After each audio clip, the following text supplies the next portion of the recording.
Bom dia a todos, pessoal. Bom dia, tudo bem? Bom dia, Giovanni, João Gabriel.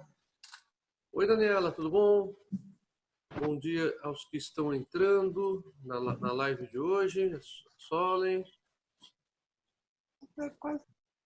Bom dia, Vamos professor. ver quem mais já está aqui conosco. Larissa. Oi, Larissa, tudo bem? O Evandro, Henrique. Aí, Henrique. A Bruna, Daniele, Érica. Oi, Érica. Rafaela. Bom dia a todos vocês. Espero que vocês estejam bem, que apesar desse... Letícia, tudo bem? Apesar de vocês estarem aqui presos, como eu também estou preso por conta desse isolamento, que a gente consiga superar isso em breve, né? E sair dessa situação incômoda que a gente tem que passar, não tem jeito, né? Vocês estão vendo que o Brasil entrou agora realmente na curva ascendente e o Brasil está aos poucos passando aquela fase que os outros países passaram de ser o grande epicentro mundial, né, da pandemia. Os casos, infelizmente, estão aumentando, tanto os casos de confirmação de Covid através dos testes. Nós sabemos que não há testes para todas as pessoas, até mesmo porque os testes foram criados de última hora, então o custo deles é elevado, a quantidade de testes para serem adquiridos pelos países é uma quantidade que é insuficiente nos dias de hoje, e nós temos, infelizmente, já um número de mais de 8 mil pessoas, né, mortas. Né? Bom, mas vamos deixar de lado as coisas ruins, né? Vamos pensar um pouquinho na vida da gente, olhar as coisas boas, né? Aproveitar que a gente está dentro de casa, curtir um pouco mais os animais de estimação, eventualmente quem mora junto com os familiares, os queridos que estão juntos, pais, filhos, irmãos, né? Acho que é por aí. Nós temos que fazer isso, né? E sempre pegando nossa vida nas mãos de Deus a cada dia, que é o mais importante, né? Bom, hoje nós vamos ter uma aula um pouquinho puxada do ponto de vista conceitual, mas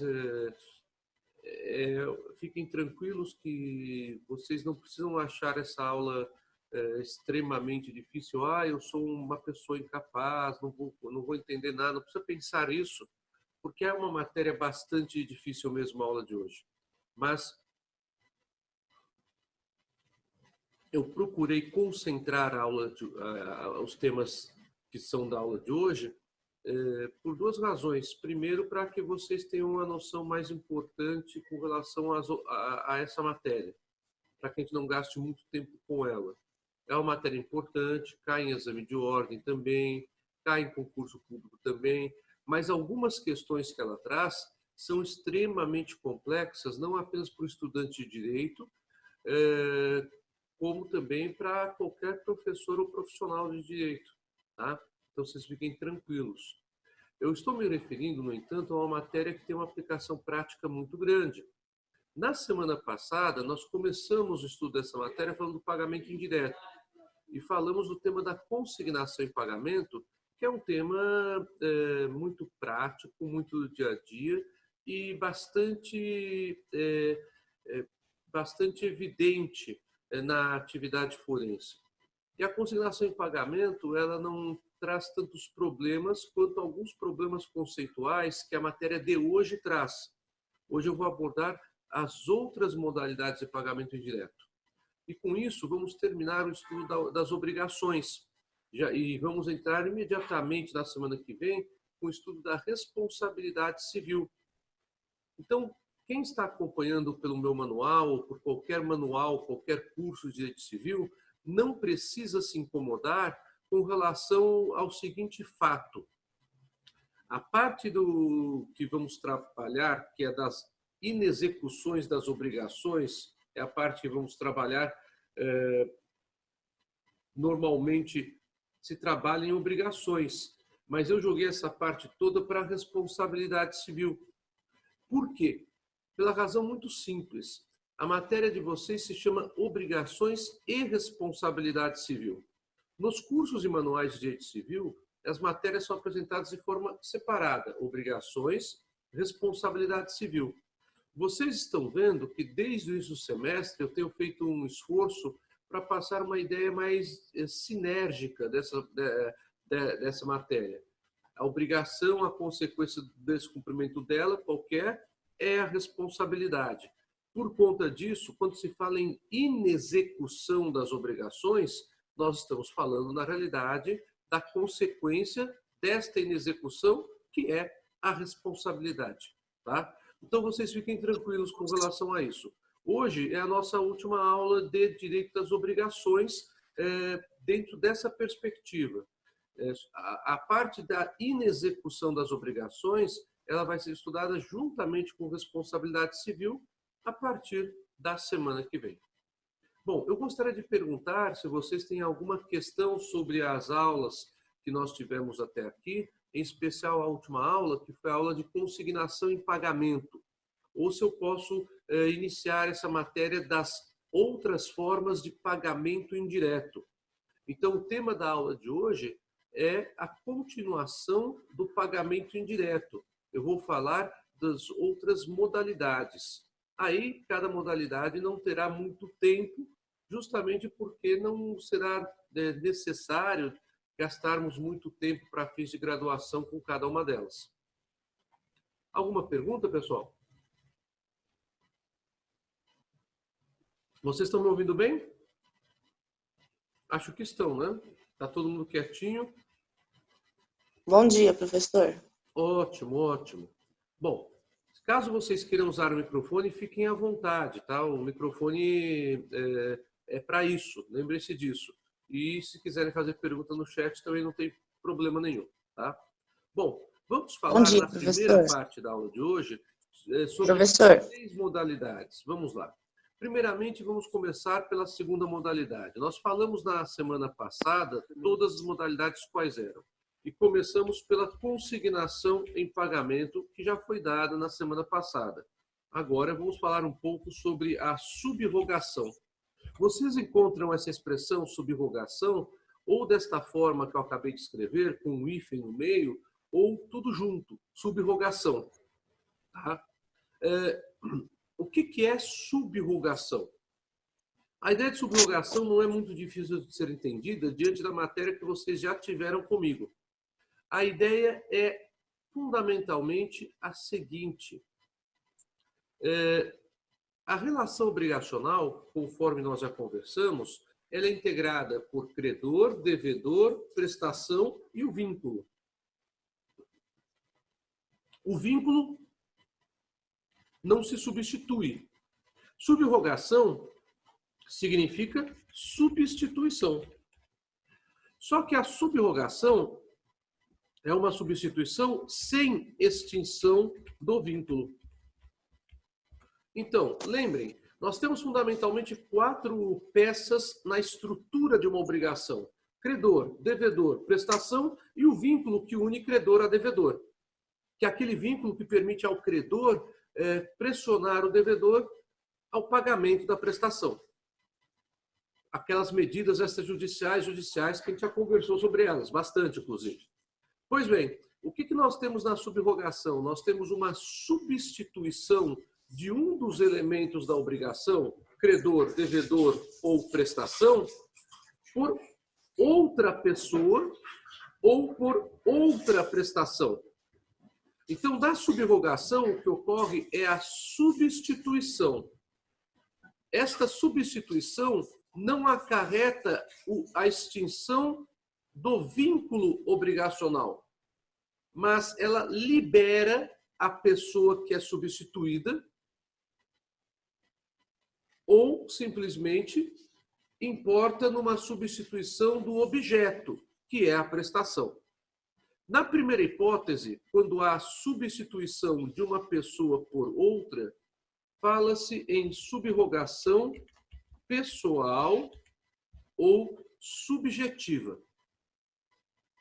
Na segunda hipótese, quando há a substituição do objeto da obrigação, que é a prestação, fala-se em subrogação objetiva ou real. Então, nós temos duas grandes modalidades de subrogação, isto é, de substituição na obrigação sem extinguir o vínculo obrigacional. A subrogação pessoal, também chamada de subrogação subjetiva, e a subrogação real, também chamada de subrogação objetiva. Subrogação não se confunde com cessão de crédito, que é uma figura muito próxima. E também não se confunde com assunção de dívida. Estou escrevendo para vocês. Vocês devem se lembrar que nós conversamos que a cessão de crédito é um negócio jurídico. Então, a cessão de crédito, ela diz respeito não apenas ao vínculo obrigacional em si. Na cessão de crédito há um acordo de vontades entre o cedente, que é o titular do crédito, que transfere o crédito ao cessionário. Na assunção de dívida, nós também temos um negócio jurídico, por meio do qual terceira pessoa negocia com o devedor, tendo a anuência do credor, de que está assumindo a dívida deste devedor. Tanto na cessão de crédito quanto na assunção de dívida, há, portanto, uma série de regras que são negociadas pelas partes. A subrogação, ela independe de uma cessão de crédito ou de uma assunção de dívida. A substituição, ela simplesmente ocorrerá pelo fato de que uma pessoa é liberada da relação obrigacional, seja ela o credor ou o devedor, ou o objeto é substituído por outro. Bom, na cessão de crédito e na assunção de dívida, não existe substituição do objeto. Já a subrogação pode ter substituição do objeto. Na cessão de crédito e na assunção de dívida, a substituição de uma pessoa com o ingresso de outra por força do negócio jurídico, ela se dá porque há um acordo. A subrogação pode ter a substituição de uma pessoa, seja ela credor ou devedor, não apenas por acordo. Nós podemos falar em subrogação legal ou subrogação convencional, esta sim por acordo.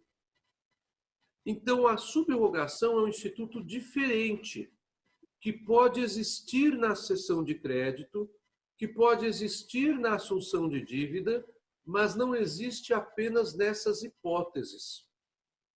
Vocês querem ver uma hipótese em que há subrogação sem haver cessão de crédito ou assunção de dívida como negócio jurídico? Numa hipótese bastante simples.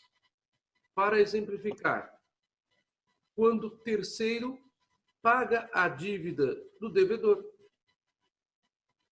Quando um terceiro paga a dívida do devedor, é uma das hipóteses de pagamento que vocês já estudaram comigo, vocês viram comigo. Nós teremos que perguntar quem paga, a quem se paga, o que se paga, quando se paga, em que lugar se paga, aonde e como se paga. Lembram disso? É a questão da identificação das pessoas, do tempo, do lugar e do modo de pagamento. Então, qualquer pessoa pode pagar a dívida de um devedor, tendo interesse jurídico nisso ou não. Quando há o pagamento sem acordo com aquele devedor, eu não tenho assunção de dívida. A assunção de dívida é negócio jurídico. Mas eu tenho um fenômeno bastante interessante. quem pagou tem o direito de regresso contra aquele que deveria ter pago. Lembram-se disso? Esse direito de regresso, ele é constituído porque quem pagou se subroga nos direitos do credor anterior contra aquele devedor. Então, é perfeitamente possível a existência de outras circunstâncias, estou exemplificando apenas uma, mas já vamos falar sobre outros casos com vocês agora, de subrogação, sem que isto constitua cessão de crédito ou assunção de dívida.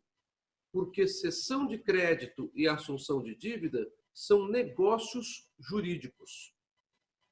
Deu para entender essa diferença? Eu tenho numa cessão de crédito subrogação. Eu tenho numa assunção de dívida subrogação. Mas há outros casos em que pode haver subrogação sem acordo, que são os casos da subrogação legal. Deu para entender a diferença entre subrogação, cessão de crédito e assunção de dívida, pessoal? Querem fazer alguma pergunta?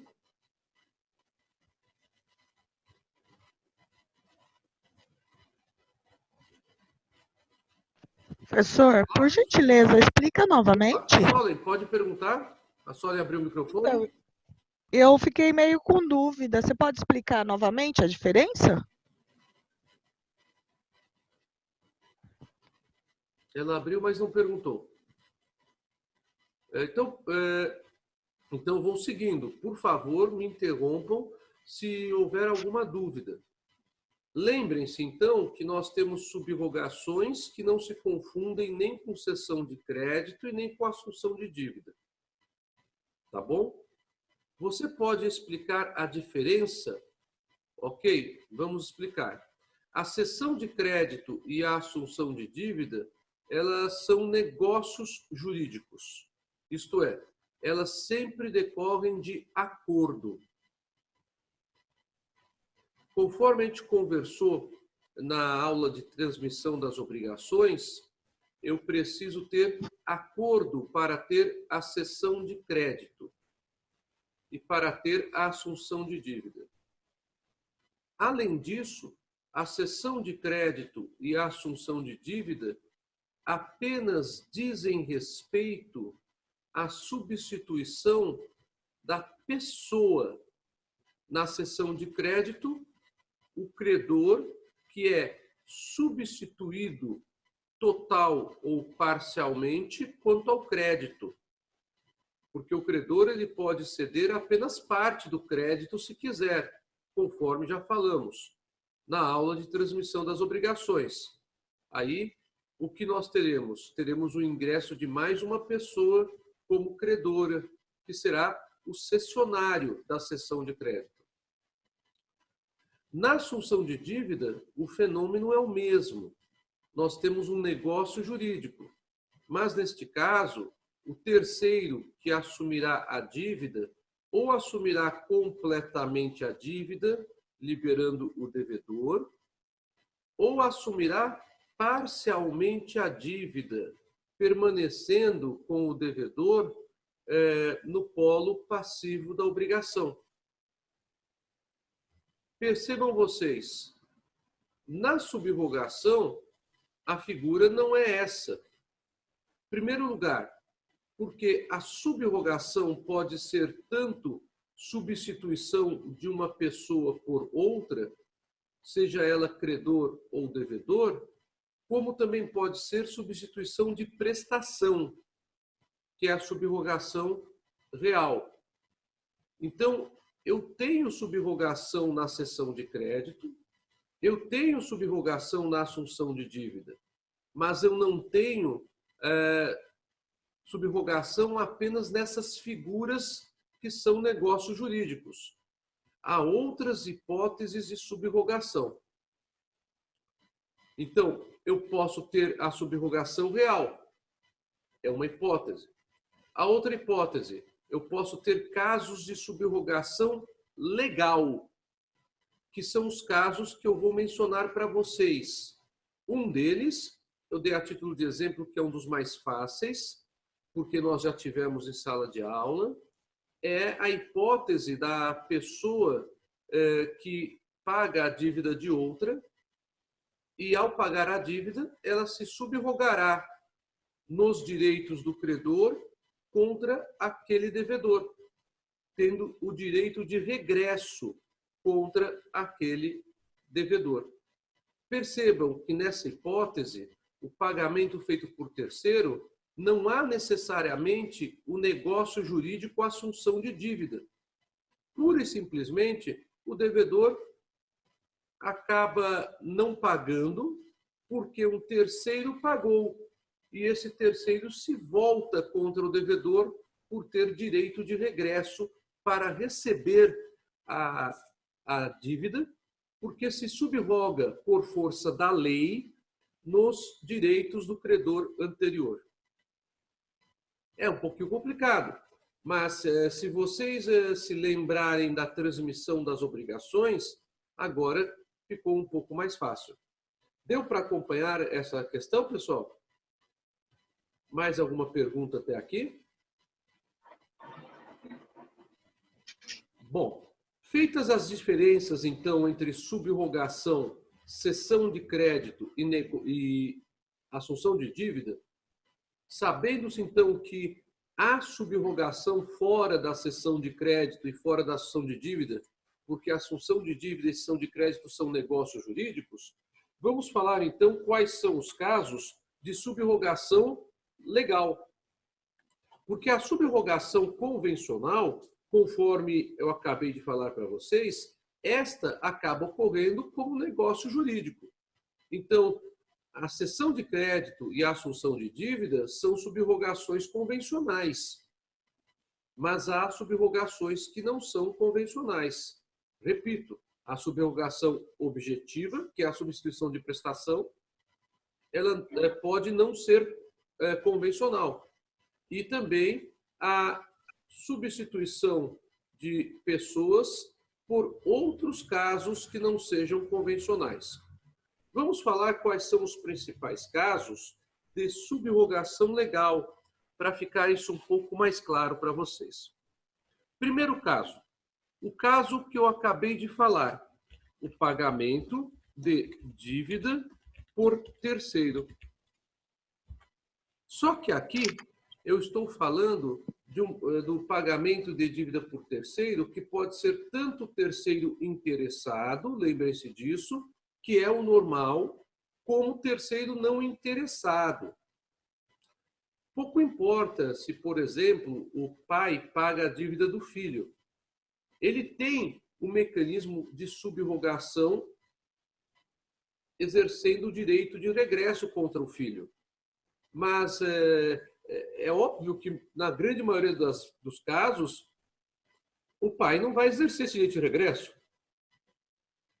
Ele normalmente não tem interesse nenhum em cobrar o filho de volta. Ele só faz isso porque tem um outro tipo de interesse jurídico que não é obrigacional, e é um interesse que também tem aspectos não jurídicos, que é a relação familiar. Bom, então, conforme vocês podem perceber, o pagamento de dívida por terceiro é um caso de subrogação legal, que é o primeiro caso, inclusive, que eu falei aqui para distinguir cessão de crédito e assunção de dívida da subrogação. O segundo caso é o seguinte, é o pagamento pelo adquirente de imóvel hipotecado ao credor hipotecário.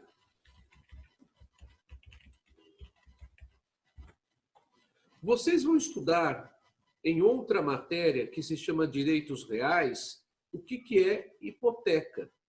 Mas a hipoteca é uma garantia que eu já expliquei para vocês pelo não pagamento de dívida. Essa garantia é uma garantia real.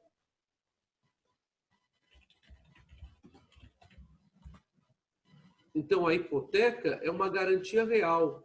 é um direito real de garantia que o credor tem. Como é que funciona? O credor empresta determinado valor para o devedor, mas por ser esse valor muito elevado, ele exige uma garantia. Mas ele não quer uma garantia pessoal. Vocês devem se lembrar, quando eu falei aqueles casos de contratos de fiança, que eu distingui na ocasião o que é uma garantia pessoal e o que é uma garantia real. A garantia pessoal é uma garantia mais fraca para o credor, porque é uma garantia que diz respeito ao patrimônio genericamente considerado do devedor. Já a garantia real é uma garantia mais forte, porque é uma garantia que onera um imóvel ou um móvel específico.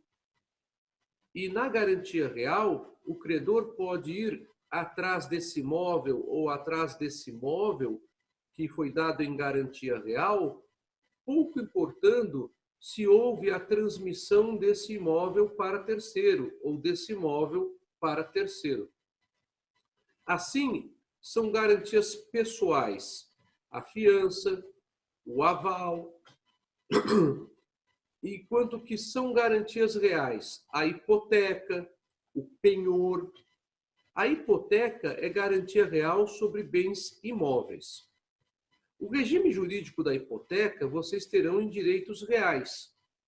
O que eu tenho que falar com vocês aqui diz respeito à hipótese de subrogação legal.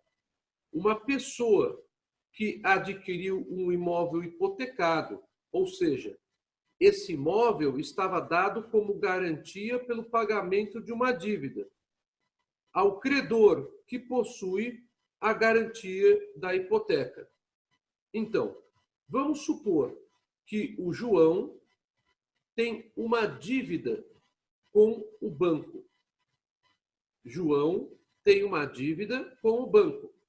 E como garantia do pagamento dessa dívida, ele oferece o seu imóvel. Então, esse imóvel é dado como garantia em hipoteca para o banco. O João permanece morando no imóvel, se ele era morador de imóvel, mas o imóvel está onerado como hipoteca para o banco. João decide vender o imóvel.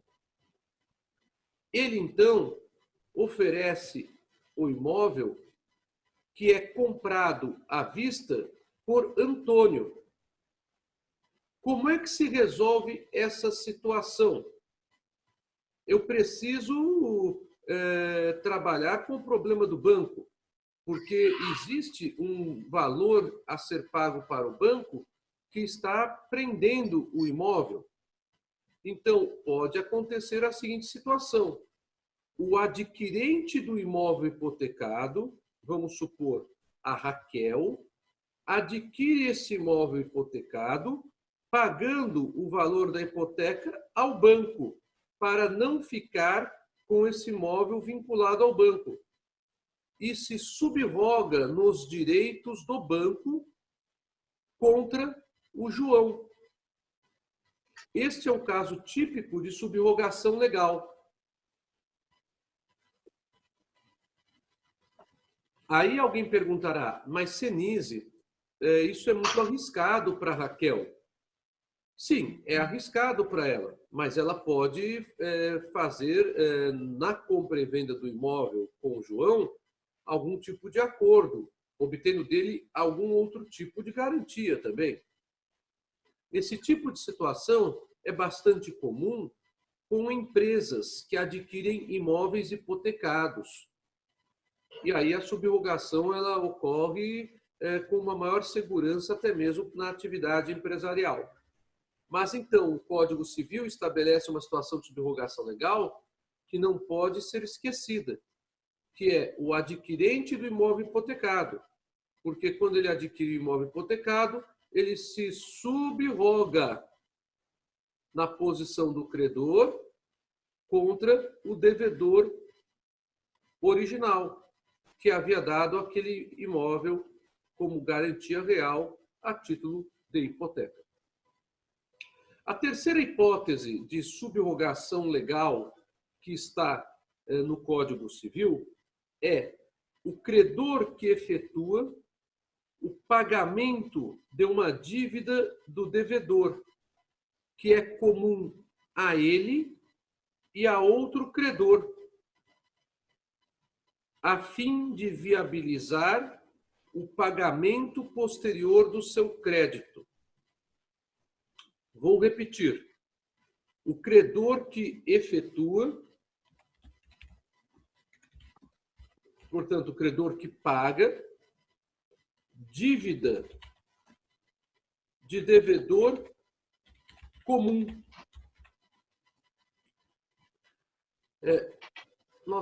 Não apareceu aqui. Mas vamos lá. Credor que paga dívida de devedor comum. Vejam a situação. João e Pedro são credores de Maria. Maria deve a cada um deles R$1.000. Então, Maria tem uma dívida de R$2.000 perante eles. O que diz o Código Civil? Se um desses credores paga a dívida que é comum, ele se subroga nos direitos do outro credor contra aquele devedor. Então, vamos supor, no exemplo que eu estou falando, João e Antônio são credores de R$2.000 que Maria tem que pagar. Então, em tese, como nós já estudamos obrigações divisíveis, nós já vimos que as obrigações em dinheiro, elas podem ser parceladas ou não. Ao invés de se discutir parcelamento, o que é feito? O João resolve pagar a parte do Antônio, do crédito, que são R$1.000. Ao fazer isso, ele está pagando, liberando a Maria do vínculo perante o Antônio, mas está se subrogando no lugar do Antônio quanto a esta parte da dívida comum que ele arcou. E agora ele tem direito de regresso contra a Maria com relação a esses R$1.000 que pagou para liberá-la de Antônio. E continua credor dos R$1.000. Então, neste caso, nós temos uma subrogação legal também, quando o credor paga a dívida de devedor comum.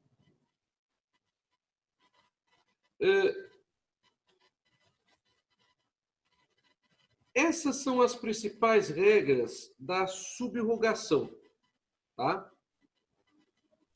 Então, para continuarmos o tema pagamento indireto, vamos falar um pouco da novação. Vocês têm alguma dúvida sobre subrogação? Ou posso seguir com a matéria?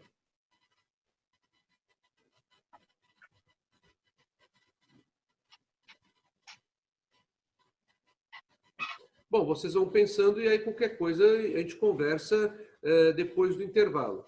Nós temos 6 minutos para acabar esse primeiro tempo nosso. Vamos então falar da novação. Qual que é a grande diferença entre subrogação e novação? A novação é pagamento indireto também. Na novação, eu também tenho substituição como tem na subrogação. Só que na novação, a substituição ela se dá com a extinção do vínculo anterior. Então, vejam só a diferença, como ela é pequena. A novação, ela é também substituição. Ela é substituição que pode ser do credor ou do devedor. Neste caso, fala-se em novação subjetiva ou pessoal. Então, é a mesma ideia da subrogação. A novação também pode ser substituição do objeto da obrigação. Neste caso, fala-se em novação real ou objetiva, como também ocorre na subrogação, quando se troca a prestação. Mas a novação, ela tem uma diferença da subrogação. A novação, ela extingue a obrigação anterior e cria uma nova obrigação. Porque ela extingue o vínculo anterior. Enquanto a subrogação não extingue o vínculo, a novação extingue o vínculo obrigacional e cria um novo vínculo. Por isso o nome novação, nova obrigação. Na subrogação, o que há é uma substituição sem extinção do vínculo. Na novação, o que existe é uma substituição com extinção do vínculo anterior e criação de um vínculo novo. A matéria da subrogação que eu falei para vocês, eu esqueci de me referir aos artigos, eu peço desculpas aqui para vocês, ela se encontra no 346 ao 351 do Código Civil. Já a matéria da novação se encontra no 360 ao 367 do Código Civil.